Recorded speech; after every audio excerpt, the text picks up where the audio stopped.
Olá, tudo bem? Vamos começar mais um estudo do livro O Céu e o Inferno. Estamos estudando os casos dos espíritos felizes e nesse estudo vamos fazer uma leitura do caso da senhora Anais Gordon.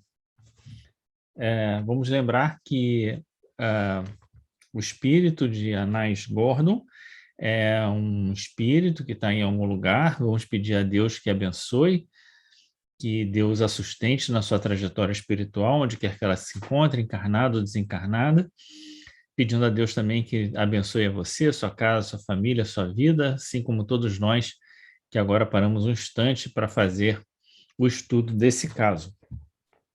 Se você não leu, não acompanhou, melhor dizendo, os casos anteriores, tem um cardzinho aqui em cima que você pode acompanhar e também ter acesso ao Conversando sobre o Evangelho, a palestras, entrevistas que constam no nosso canal, tá bom? Vou fazer, então, compartilhamento aqui de tela para que a gente faça a leitura desse caso, para que você possa ler comigo esse caso da Nas Gordon, que é um caso curto, a gente vai ler bem rapidinho esse caso, mas para que a gente, é o penúltimo caso dos espíritos felizes, e para que a gente possa ler todos os casos, então, aqui trazidos por Kardec no Céu e Inferno. Vamos começar, então, aqui com a leitura. Era uma jovem e notável, era muito jovem e notável pela doçura do caráter e eminentes qualidades morais que a distinguiam, tendo falecido em novembro de 1860. Então, era jovem, também como o caso anterior, né? Que a gente estudou. Pertencia a uma família de mineiros dos arredores de Saint-Étienne, circunstância que torna interessante sua posição espiritual. Vamos ver por quê, né? O que o fato dela ser de uma família de mineiros pode ter ser de interessante para o caso dela. Então foi feita a evocação da senhora. É curioso porque ela era muito jovem, mas aqui ela é caracterizada como senhora, né, e não como senhorita. Será que ela era muito jovem e já estava casada? Não sabemos, né? Bom, vamos lá. Presente, então, ela responde. Então, a primeira pergunta. Vosso pai e vosso marido pediram-me para evocar-vos e felizes julgariam se obtivessem uma comunicação. Então, ela era muito jovem, mas casada, por isso senhora, né? E a resposta, eu também sou feliz em dá-la. Pergunta, por que tão cedo vos furtastes aos carinhos da família? E a resposta, porque terminei as provações terrenas. Então, esse é um ponto aqui muito importante para a gente observar, a gente já comentou isso aqui em outras oportunidades, né? Não há razão para o espírito permanecer encarnado se ele já terminou as suas provações, a não ser que ele esteja numa missão para ajudar as outras pessoas, mas deve ser uma missão já pensada antecipadamente no mundo espiritual e desejada pelo espírito. Se ele está aqui, mesmo que ele se preocupe com as outras pessoas da sua família, do seu círculo de amigos, né? Mas se já terminaram as suas provações, ele é muito mais, a ajuda do espírito é muito mais eficaz do mundo espiritual do que durante a encarnação. Sem contar que a permanência como encarnados pode levar o espírito a cometer ainda alguns deslizes, alguns enganos que seriam indesejáveis, né? Então, o regresso para o mundo espiritual é sempre uma dádiva, principalmente porque o espírito se sente mais liberto, mais né? Consegue desenvolver as suas potencialidades de forma mais livre, né? Então, a encarnação é sempre um estado em que o espírito se sente encarcerado, né? Diminuído, né? Limitado é o melhor termo, né? Então a pergunta: podeis ver algumas vezes os vossos parentes? E a resposta: ó, estou sempre ao lado deles. Sois feliz como espírito? Pergunta. Sou feliz, amo e espero. Os céus não me infundiram temor, e cheia de confiança aguardo as asas brancas que me alcem até eles. Então ela usa aqui termos bastante figurados, né? Tanto a ideia do céu como um lugar de bem-aventuranças, né? É, asas brancas, como se fossem anjos, né? É, mas ela tá bem, ela tá esperando que alguém a leve para algum outro lugar, talvez, né? Que entendeis por asas brancas? E aí aqui exatamente a pergunta, né? Tornar-me espírito puro. Então, veja, é algo que a gente já comentou anteriormente. Embora ela se sinta feliz, né, como espírito, ela não é um espírito puro. É muito difícil alguém sair da encarnação na Terra como espírito puro, né? A Terra ainda é um lugar de muitos enganos, de muitas limitações daqueles que estão aqui encarnados como nós. Então, mesmo que você faça muitos aprendizados e chegue no mundo espiritual ah, com esse sentimento de felicidade, né, a pureza completa do espírito ainda é algo para mais à frente, né? Mas vamos ver o que mais ela diz. Tornar-me espírito puro, resplandecer como os mensageiros celestes que me ofuscam. Então, ela é isso, ela está numa zona intermediária, né? Melhor do que muitos daqueles que desencarnaram e que aqui nós estudamos, mas não é um espírito puro, né? Ainda há muita coisa seguramente para aprender, principalmente, né? Vamos aqui ao comentário de Kardec, então. As asas dos anjos, arcanjos, serafins, que não passam de espíritos puros, são evidentemente apenas um atributo pelos homens imaginado para dar a ideia da rapidez como se transportam, visto como a sua natureza etérea os dispensa de qualquer amparo para fender os espaços. Eu não tinha pensado essa questão da rapidez do transporte, né? Mas Kardec chama a atenção aqui e sempre me pareceu muito a ideia do símbolo de santidade, de pureza, enfim, as asas, né? Mas tá aí mais um significado para a gente pensar. Contudo, continua Kardec aqui, né? Eles podem aparecer aos homens com tais acessórios para lhe corresponder ao pensamento, assim como os espíritos se revestem da aparência terrestre a fim de se fazerem cognoscíveis. Então, é claro,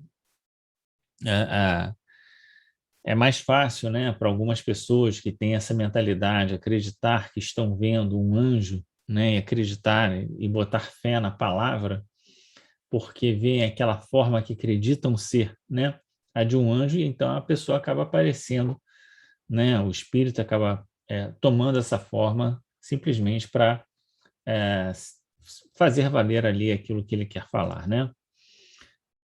Mas isso, claro, não é um atributo do espírito, né? Quer dizer, o atributo do espírito é poder moldar o seu perispírito para parecer como ele quer, né? Mas não existe anjo no sentido estrito do termo e nem os espíritos têm asa, né? Como a gente sabe. Então, próxima pergunta. Podem os vossos parentes fazer algo em vosso favor? A gente já sabe a resposta. É orar, né? Mas ela vai falar alguma coisa um pouco diferente. Vamos ver o que ela vai dizer. Podem, caros irmãos, não mais me entristecendo com suas lamentações, pois sabem que não estou perdida de todo para eles. Então, esse é um outro ponto importante, né? Os espíritos sempre pedem orações, mas o entristecimento, as lamúrias, as lamentações, as murmurações, aquele sentimento quase que descabido de de sofrimento extremo, né? Que muitas pessoas acabam se permitindo viver quando tem a desencarnação de um ente querido, acabam afetando aquela pessoa no seu estado espiritual, né? Aqui, ela não estava exatamente afetada, porque ela não diz que ela está infeliz por conta disso, mas, né, ela acaba se ressentindo de alguma maneira. Continua então. Desejo que a recordação do meu ser lhe seja suave e doce. Passei qual flor sobre a terra e nada de pesaroso deve subsistir dessa passagem. Como pode ser tão poética a vossa linguagem e tão pouco em harmonia com a posição que tiveste na terra? A outra pergunta. É que minha alma é quem fala. Sim, eu tinha conhecimentos adquiridos e Deus permite muitas vezes que espíritos delicados encarnem entre homens mais rústicos para fazer-lhes pressentir as delicadezas ao seu alcance que compreenderão mais tarde. Então está aqui, né, ela revelando que ela tinha conhecimentos anteriores, né, a essa encarnação, que nessa encarnação ela acabou tendo a sua vida, né, limitada nessa possibilidade de externar tudo aquilo que ela trazia no seu espírito, e ela vai dizer, né, que Deus então permite que espíritos mais delicados encarnem entre homens mais rústicos, o que é é algo que ela fala que é surpreendente, porque no fundo ela está dizendo que aqueles com, que, é, com quem ela vivia eram pessoas mais rústicas do que ela ou do seu estado propriamente espiritual, né? Ela estava fazendo um certo juízo de valor das pessoas, né? Mas, de todo modo, isso tinha uma finalidade dela levar para aqueles espíritos, né, um pouco de delicadeza, né, que ela já tinha e que eles ainda não tinham amealhado, né, nas suas experiências anteriores. Bom, comentário aqui de Kardec. Sem essa explicação tão lógica, consentânea com a solicitude de Deus para com as criaturas, dificilmente compreenderia o que à primeira vista parecerá anomalia. De fato, o que pode haver de mais belo, poético e gracioso que a linguagem dessa jovem educada entre rudes operários? Ah, sim! Agora dá para entender por que o comentário inicial de que ela viveu entre mineiros, né? Então ela expressa aqui um vocabulário extremamente, como Kardec está chamando a atenção, né? Belo, poético e gracioso, né? De uma jovem, mas de uma pessoa que foi educada entre operários, né? Que são é, que tem uma vida muito difícil, muito rude, né? Muito do labor material, né? E ela veio trazer um pouco de frescor, um pouco de poesia, um pouco de beleza, né, para a vida daquelas pessoas. E aí Kardec continua: dá-se o contrário muitas vezes. Espíritos inferiores encarnam entre os mais adiantados homens, porém com fito oposto, né? Então, tanto pode um espírito que já tem um senso, né, de beleza, um senso estético, encarnar entre pessoas, entre aspas, mais rudes, como ela está aqui retratando, né? Ou que ainda não desenvolveram esse senso, para ajudá-los, ou o contrário, né?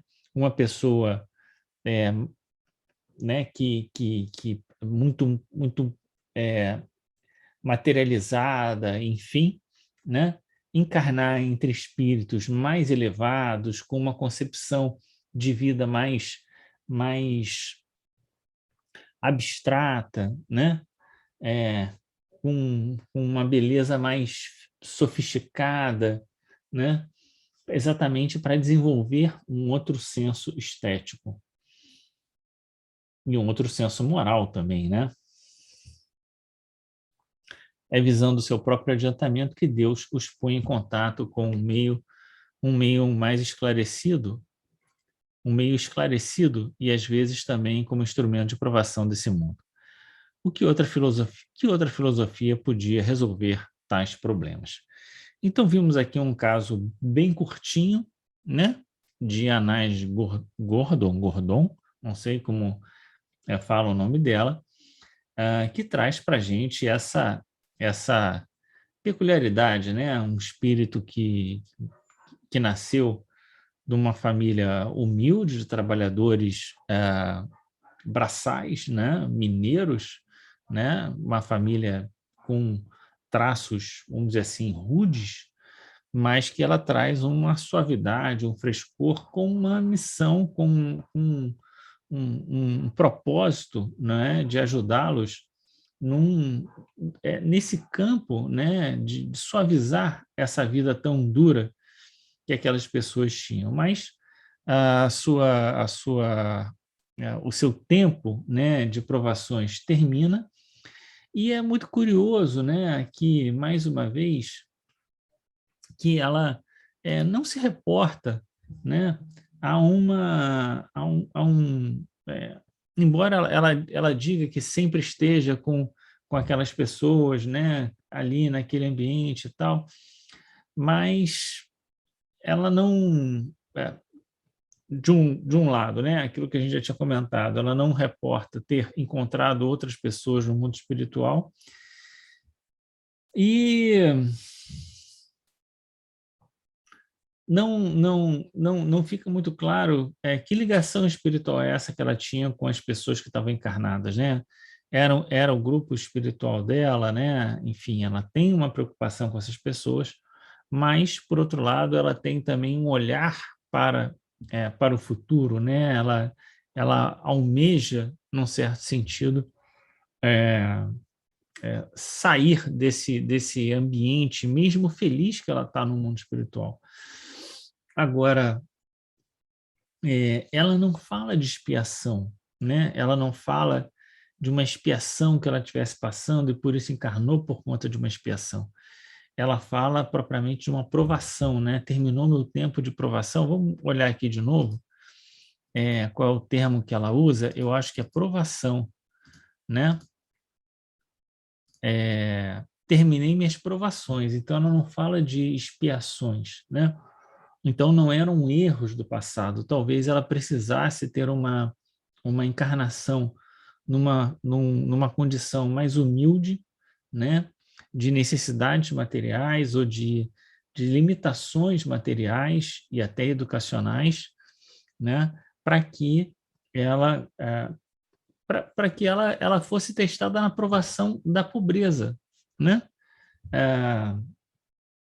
Principalmente a grande questão da pobreza, da provação da pobreza, é a resignação, né? E o trabalhar com alegria e o resignar-se diante daquela situação que ela não consegue modificar, né? Pelo menos eles trabalhavam, mas continuaram pobres mesmo assim, né? Então, é isso, um caso um pouco diferente que a gente viu, um caso curto, mas que trouxe aí para a gente essa reflexão, esse conhecimento. Na próxima e última leitura, nós vamos então ver aqui o caso de Maurice Gautran, né? Também um jovem falecido aos 18 anos aqui, os últimos 3 casos, como a gente viu, de jovens, né? De espíritos que desencarnaram cedo, desencarnaram como jovens. Então, vamos terminar aqui na sequência do nosso estudo, na próxima semana, na próxima leitura, que certamente vai ser da próxima semana, a gente vai fazer, então, esse último caso, e muito provavelmente eu estou muito empenhado nessa ideia de trazer uma síntese, né, dos principais conceitos do céu e inferno. A ideia de céu, de inferno, de purgatório, e os dois pontos que eu acho que são principais nesse livro, que é o capítulo do passamento, que é o primeiro capítulo que abre ali a segunda parte do céu e inferno, e também uma parte específica que é o chamado Código Penal da Vida Futura, certo? Então, na sequência, eu devo fazer, não nessa ordem, mas talvez começando com o passamento, depois o Código Penal da Vida Futura, ou um Código Penal da Vida Futura. Primeiro, vamos ver como é que vai ser, como é que eu sinto que vale a pena começar, e depois a gente sempre terminando com a felicidade, né? Sempre terminando, então, com a ideia do céu. Tá certo? Fica com Deus, um grande abraço. Vamos continuar junto nessas leituras e nesses estudos. Fica com Deus. Abraço. Tchau. Até.